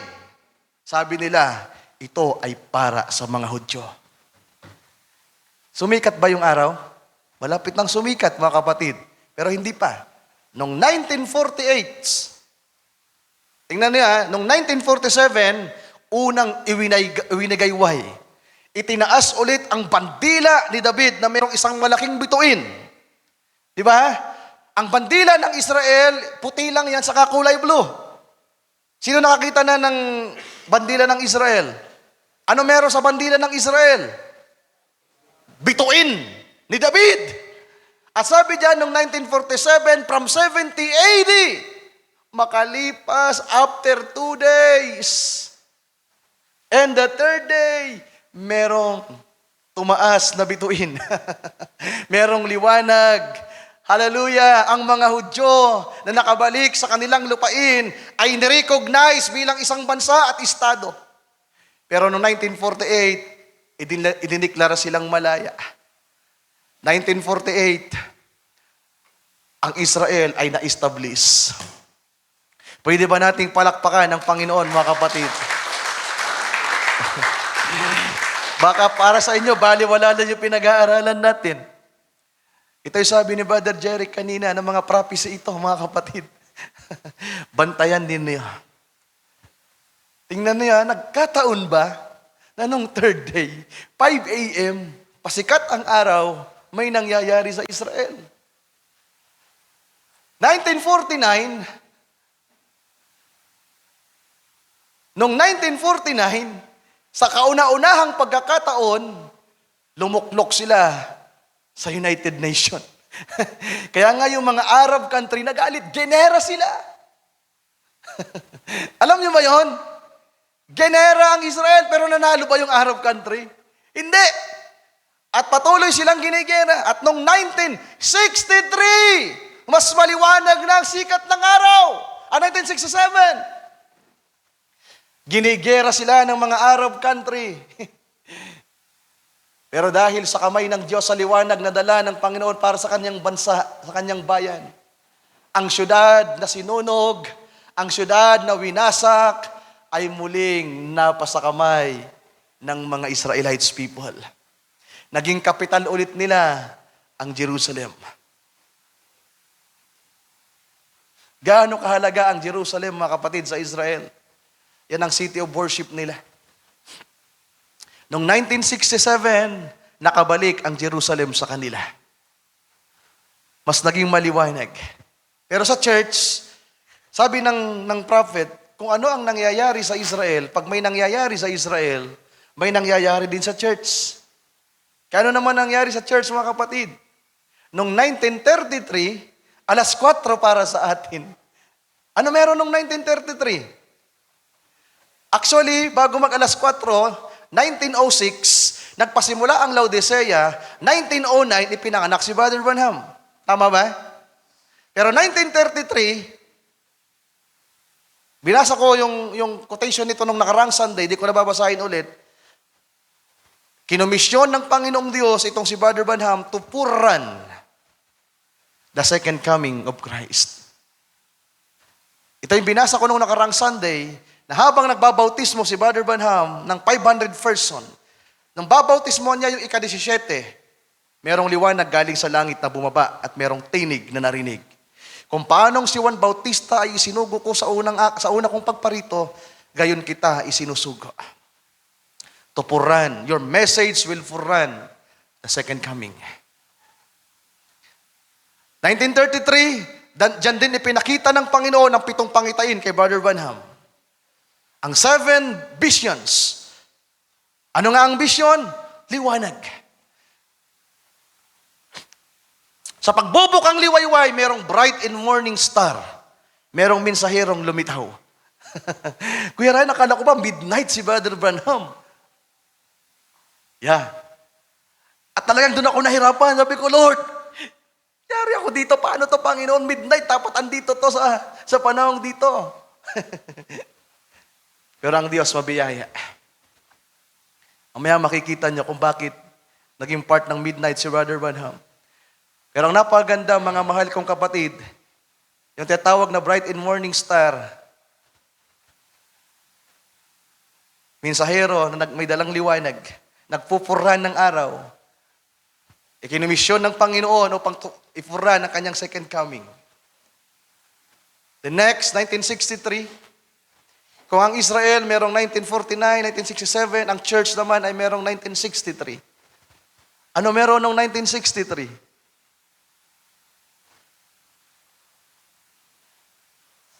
Revealing of the seven seals. Amen. Ano nga yung seven seals? Revealing the Son of Man. Ipinapakita ang mukha ni Kristo. Ipinapakilala kung sino si Kristo. Kaya nagpapasimula na pala yung pagsikat ng araw, mga mahal kong kapatid. 1963, revealing of the seven seals. Nasusundan niyo po ba? Nasusundan pa? Kunting tiis lang, mga kapatid. Tatapusin natin to. Pag ilang slide na, Sir Marian? O, malapit na. The next. Sabi diyan, yung Philadelphia, yung sumunod sa Sardis, tumakbo ang kanyang mga panahon from 1750 to 1906. Ang Laodicea, tumakbo ang kanyang panahon ng 1906 hanggang sa kasalukuyan. Wala pang kung hanggang saan. Kasi ang question mark na yan, ano yan? Ano yung question mark na yan? 2024 tayo ngayon, pero 1906 to question mark. Ang question mark na yan ay rapture para sa atin at pagpapasimula sa Israel. Amen. Nasundan, mga mahal kong kapatid. Ngayon tingnan natin, itatawag na midnight cry. Ang Sardis ay nagsimula ng 1520 to 1750. Ang dala ni Luther ay justification. Ilarawan natin na tumawid sila sa dagat na pula. Yung journey ng Israel sa Egypt, papuntang Promised Land. Ang Philadelphia ay tumakbo sa mga panahong 1750 hanggang 1906. Ano ang dala ni Wesley na mensahe? Pagpapakabanal.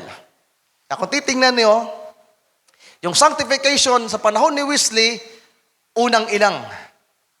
Unang ilang. Dahil pagtawid nila sa dagat na pula, ano yung kanilang nadaanan na sumunod? Mga ilang. At isa sa kilalang ilang doon ay tinatawag na ano yung ilang na dinaanan ng mga Israelites people after nilang makatawid sa river sa Red Sea? The wilderness of sin. S-I-N. Hanggang Sinai. Pero ang Laodicea, from 1906 hanggang sa panahon natin, hindi ko inilagay yung baptism of the Holy Ghost. Mas kinuha ko yung mga ION na mas tumpak, mga mahal kong kapatid, from 1906 hanggang sa panahon natin, restoration and revelation. Makaka-agree ba kayo? Merong nire-restore at merong nire-reveal. Kaya ang Laodicea from Mount Sinai, sapagkat ang karanasan ni Moses doon sa Sinai, habang nandun sila sa lugar na yun, mga mahal kong kapatid, ibinigay ng Diyos ang mga kautusan kay Moses. Kaya kung titingnan niyo, ang Sardis, ang Philadelphia, ang Laodicea, kung dadalhin natin niya sa panahon ng Israel, iisang ministry lang yan. Sino ang nag-lead sa bayan ng Israel sa dagat na pula? Sino ang nagtawid sa kanila sa dagat na pula? Si Moses. From Red Sea to Sinai, sino ang naggabay sa kanila? Si Moses. From Sinai to Mount Nebo, saan nga ba yung Mount Nebo? Dulong bahagi bago tumawid sa Palestine, sa Canaan. Mount Nebo, then River Jordan, napagtawid nila sa River Jordan, Canaan na, Promised Land. Pero hanggang doon lang si Moses. Namatay si Moses sa Mount Nebo. Kaya from Mount Sinai to wilderness, Moses. Ano ipinapakita ko dito, mga mahal kong kapatid? Isang ministry lang. Isang Moses lang. Isang tinig lang yung narinig. Pero mensahe na galing sa Diyos. Ngayon, kaya apply natin sa church ages from Sardis, Philadelphia, Laodicea, na nagpasimula ang Sardis ng 1520. Sa pangunguna ni Luther, meron ba silang tinig na narinig? I do believe sa panahon ni Luther, may nobya ni Kristo.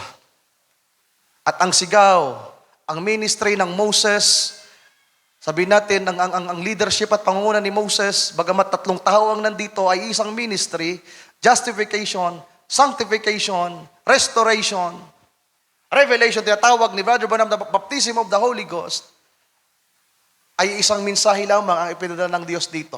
Sigaw para sa kanilang panahon. Sa panahon ni Luther, merong sigaw. The just shall live by faith. Sa panahon ni Wesley, merong sigaw. Ano yung sigaw para sa panahon ni Wesley? Sanctification, pagpapakabanal. Pero yung sigaw nila, mga mahal kong kapatid, umaalingaw-ngaw. Alam nyo, pag sinabing midnight, sa atin kasi, komuna sa atin, hating gabi, alas 12 ng midnight talaga. Pero from alas 12, alauna, alas 2, alas 3, mga kapatid, nakakabit pa rin po yan sa hating gabi. Nasundan nyo ba? Nakakabit pa rin yan. Pag tinignan nyo yung relo, wala kasi tayong relong bilog, alas 12, 1, 2, 3, nakakabit pa rin yan. Kaya nagtutuloy yung cry na nandito. Kaya kung titingnan natin yung Matthew 25, yung cry, pasok pa rin si Brother Branham. At nakasama yung Sardis at Philadelphia sapagkat ang panahon nila ay meron din silang sigaw. Nasundan nyo ba? Meron din silang mensaheng natanggap. So, ang ikinokonik natin dyan ay yung midnight cry. Na hindi lamang ito nagpasimula kay Brother Branham, kundi ang midnight cry para sa mga pantas na babae ay nagpasimula pa sa panahon ni Luther. Merong sigaw sa hating gabi. Na hindi lamang tayo ang nakarinig ng sigaw, pati sila ay meron ding sigaw. Amen. At nagpapatuloy ito, mga mahal kong kapatid. The next, after 2 days, malapit tayong matapos. Pagkatapos ng 2 araw, or after 48 hours, magpapasimula yan ng alas 5 nung unang araw,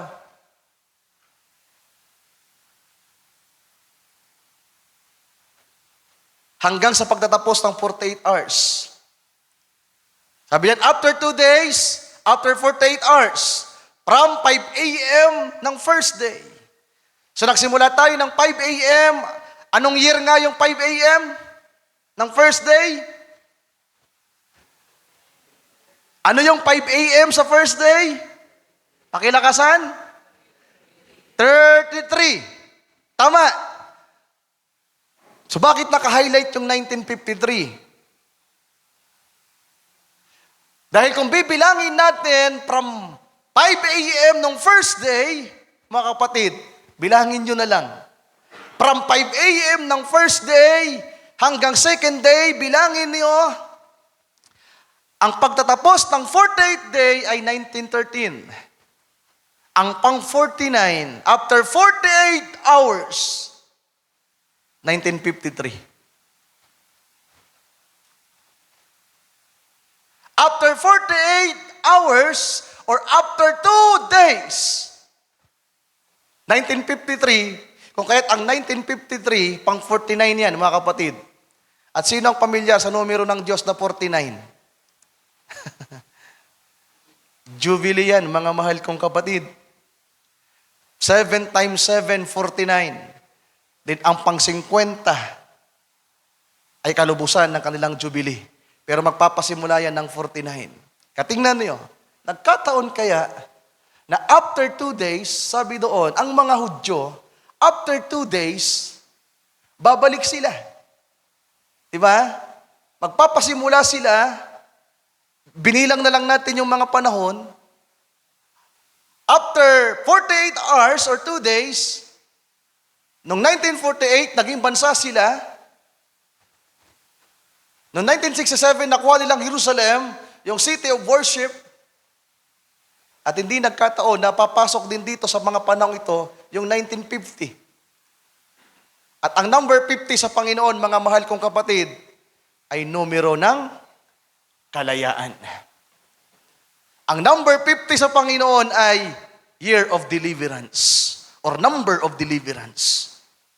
Katingnan niyo, noong 1948, 1949, 1950, ang tanong ko, naging malaya ba ang bansang Israel? Naging malaya ba sila? Naging malaya sila, mga mahal kong kapatid. Kaano yung hula sa Malakay chapter 4? Sa pagsikat ng araw, meron itong dalang kagalingan sa kanyang mga pakpak.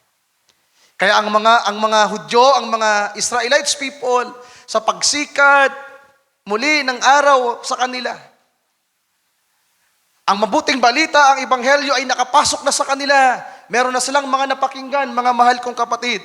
At sa panahong ito, yung presenting panahon natin, may mga Hudyo na po na Kristiyano ngayon. At napakarami na nila.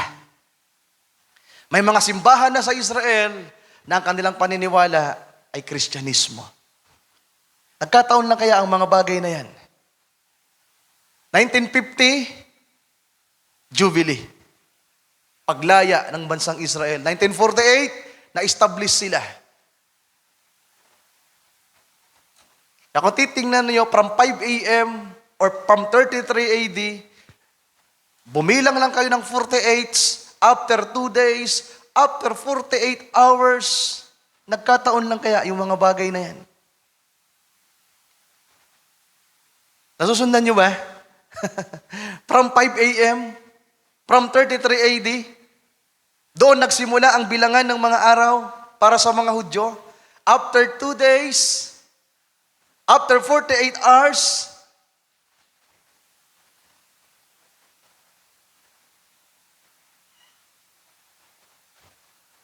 sabi doon, in the third day, they will be gathered again. On the third day, sabi doon, tayo'y manumbalik sa Panginoon. After 2 days, babalik sila sa Panginoon. At ang bagay na yon, mga mahal kong kapatid, ay nangyari na at patuloy na nangyayari. At namiminto ang panahon na ito sa kanila at sa church, mga mahal kong kapatid. Then sa atin, 1963, balikan natin. Then Jubilee para sa Israel. Ang meron diyan, healing, revealing para sa church, delivering. Ano ang meron sa mensahe ng propeta sa atin? Deliverance. At ang tawag natin yan sa message, third, Exodus. Nagkataon kaya yan? Ano ba ang purpose ng Exodus sa panahon ni Moses? Kay Prophet Moses? Deliverance. Sa panahon ni Brother Branham, 1946, habang siya ay nasa kuweba, kinausap siya ng Diyos. 1963, bumaba ang Panginoon, ipinahayag ang 7 seals. Ngayon, nasaan yung 1950? Yung pagitan ng 1946 at 1963, 1950. Kaya tingnan niyo, nasa panahon ng 1950, yung Jubilee ng Israel at third Exodus ng church. Amen. Ano yung first Exodus? Nation out of nation. Ano yung second Exodus? Church out of nations. Mula sa Israel, merong lumabas na Kristiyano. Pero ang third Exodus, dahil sa propeta, dahil sa tanglaw na dala niya, the bride of Christ, palabas. Saan? Ang nobya ni Kristo, palabas sa simbahan. Sapagkat sa simbahan, ang nariyan na ay sistema ng tao. Ang maliligtas, simbahan lang namin. Simbahan namin. Kami ang iglesia ng Diyos. Kaya tayo, wala tayo sa simbahan. Ang tawag natin sa ating mga sarili, nobya ni Kristo. Sapagkat ang third Exodus, ang pinuran ni Brother Branham, ay palabasin ang mga nobya ni Kristo sa mga simbahan. Kailan yan nang nangyari, mga mahal kong kapatid? 1946, gulong-gulo si Brother Branham. Ano yung ikinagulo niya? Habang siya ay nasa Pentecostal na atmosphere, nakakita siya ng dalawang taong parehas nag-speak in tongues. Nakita ni Brother Branham dalawang lalaki nag-speak in tongues. Sabi niya, yung isa, matuwid at mabuting tao. Yung isa, nag-speak in tongues din, makasalanan at marumi. Sabi ng propeta, pwede bang mangyari yun, Panginoon? Gulong-gulo siya. Ikinalito niya yun, mga mahal kong kapatid. Kasi nakita niya, nasa loob ng simbahan, bakit ganito ang nangyayari? Sa Pentecostal. Siya'y nagtago sa yungib, nag-ayuno ng 3 araw. At habang andun siya sa yungib, ang Panginoon ay dumalaw sa kanya. At binuksan ng Panginoon sa kanya ang Hebrews chapter 6. Kaya nagkaroon ng paksa si Brother Branham, the book of Hebrews. Nagkataon lang kaya yan, mga mahal kong kapatid. May nasusundan pa kayo? 5:00 ng umaga, sa pagbubukang liwayway. Doon sa first day, 33 AD, nagbangon ng Panginoon. Pero sa ating panahon, mga mahal kong kapatid, merong pagpapalaya na ginawa ang Diyos sa pamamagitan ng propeta. Kaya nga napakahalaga ng Malakay chapter 4, verse 5 to 6. I will send to you Elijah the prophets before the great and dreadful day of the Lord. Kaya salamat, meron tayong espiritu ni Elias na isinugo sa atin. Ano ang dalang sigaw ni Brother Branham? Restoration. Pagpapanauli. Ano sabi daw sa Malakay? Kaniyang isa sa uli,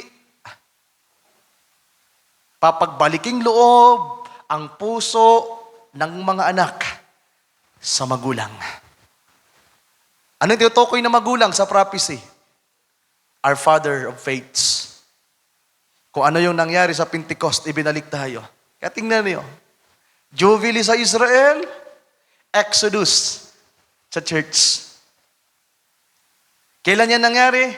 Nasa pagitan ng 1953, 1948. Andyan yan naglalaro mga mahal kong kapatid. Actually, 1993, merong mga nangyari dyan. Merong mga pinirmahan dyan between Jews at sa iba pang mga basa, di ko na isinama. At sa panahon naman natin, 1993, ang anti-message movement ay lumaganap. Ang kasagsagan ng anti-message movement nasa 1990s pataas.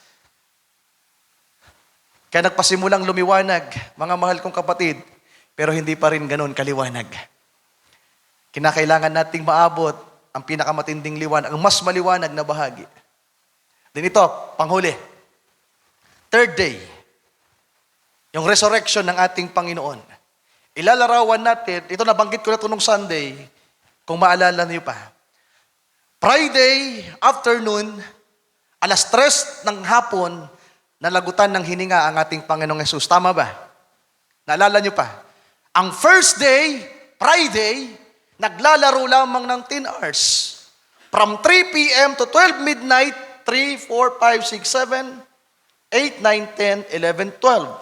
10 hours. Kaya yung Friday, yung first day, yung Friday, meron lamang 10 hours. Tama ba? Andiyan pa ba kayo? Yung Biyernes, meron lamang 10 hours na naka-record ng ating Panginoon ay patay. Sa laman, dahil 3:00 ng hapon, sumigaw siya, it is finished. Then he gave up the soul. At inilibing siya. Hanggang 12 midnight ng Friday, 10 hours. Then second day, yung Sabado, from 1 a.m. to 12 midnight, ilang oras? Ilan? 24. Kompleto yung Sabado. Ka 24 plus 10, ilan? Ilan? 34. Then yung pangatlong araw ng linggo, from 1 a.m., 2 a.m., 3 a.m., 4 a.m., 5 a.m. Idagdag natin. 5. 39. Naglalaro ng 39 to 40. Kaya after 40 hours, from 3 p.m. of the first day, tingnan nyo to mga kapatid, di tayo magtatapos. From 3 p.m. of the first day, ilalarawan natin ito.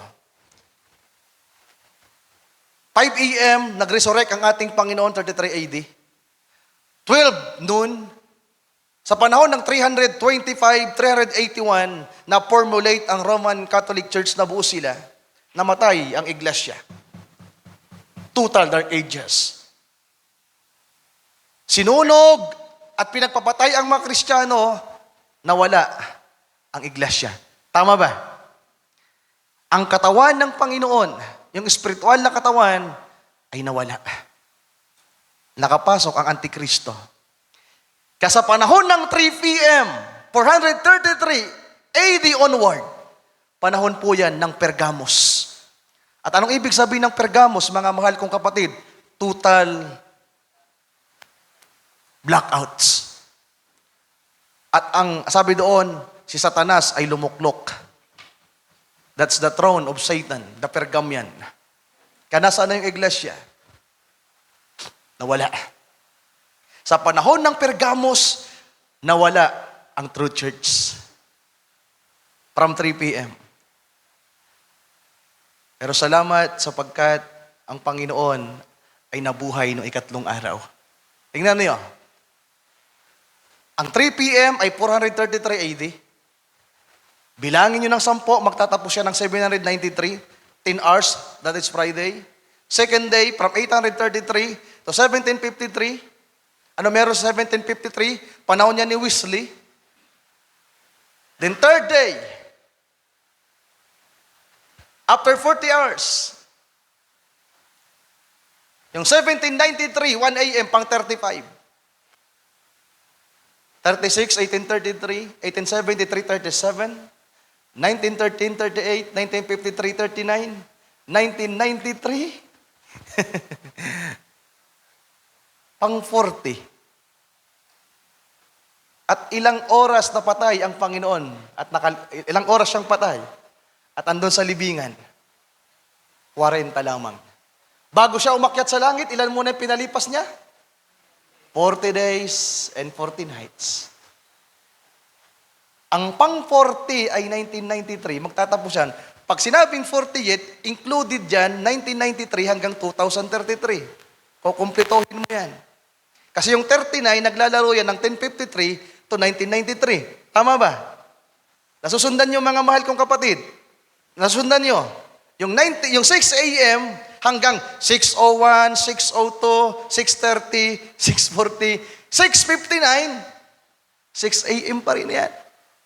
Pero ang pang 41, sabihin natin pagbalik ulit, after 40 hours,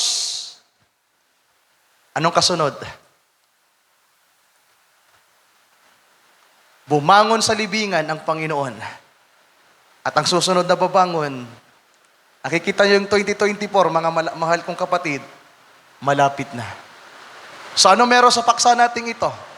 Pinaglinaw lang natin at pinagtibay yung after 2 days. Ngayon nakita niyo ba kung gaano tayo kalapit? Nakita niyo ba?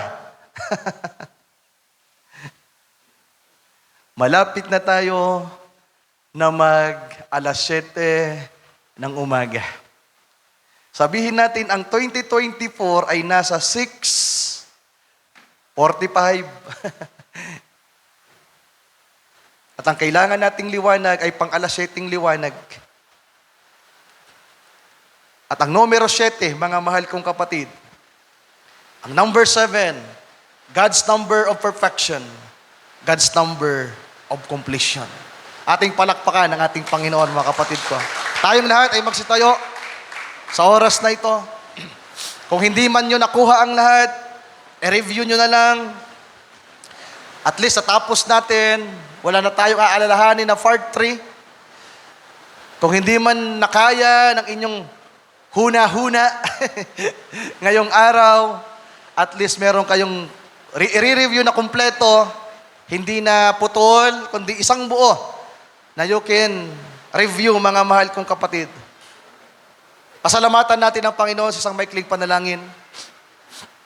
Humingi ako ng pasensya sa inyo, mga anak ng Diyos, sa ilang paglalabis. Pero alam kong hindi ito kaksayahan ng panahon. Pumalakpak nga ang mga masaya kahit lampas na ng alas 12.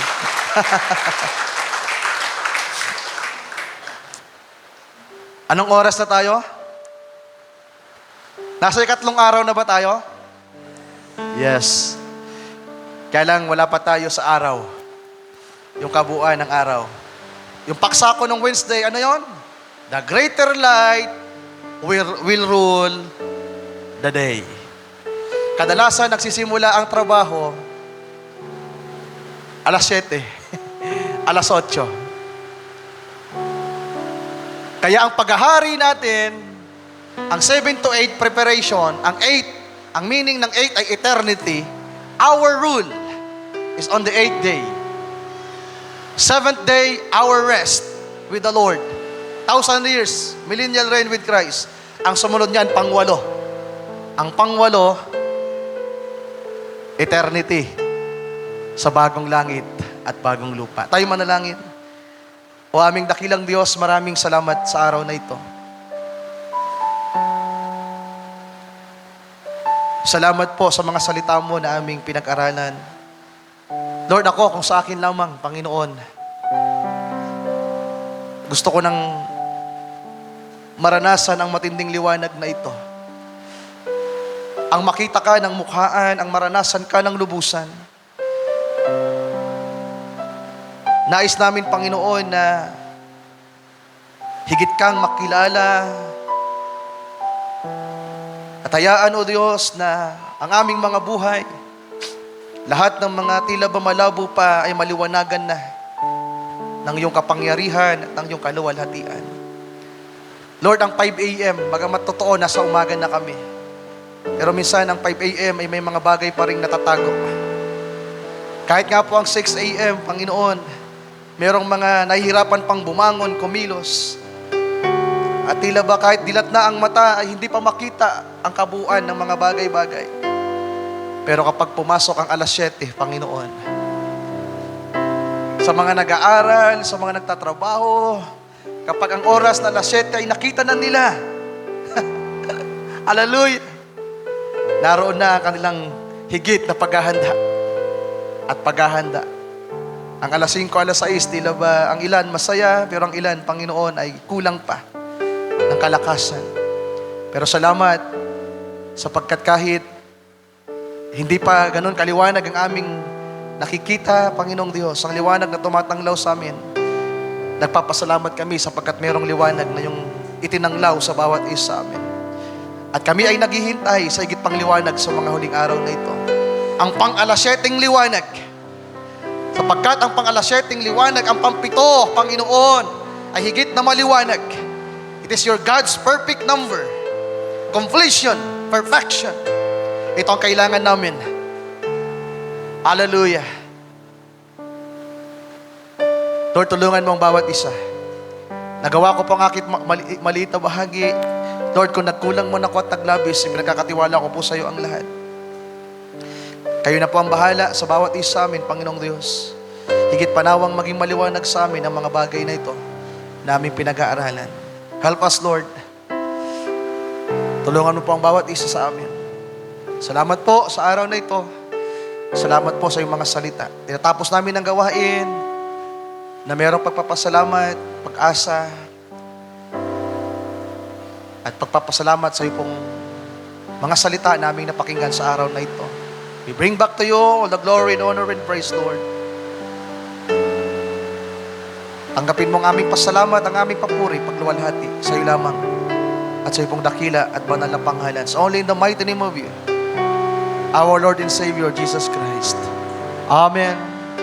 Amen. And amen. Isang malakas na palakpak sa Panginoon, mga kapatid.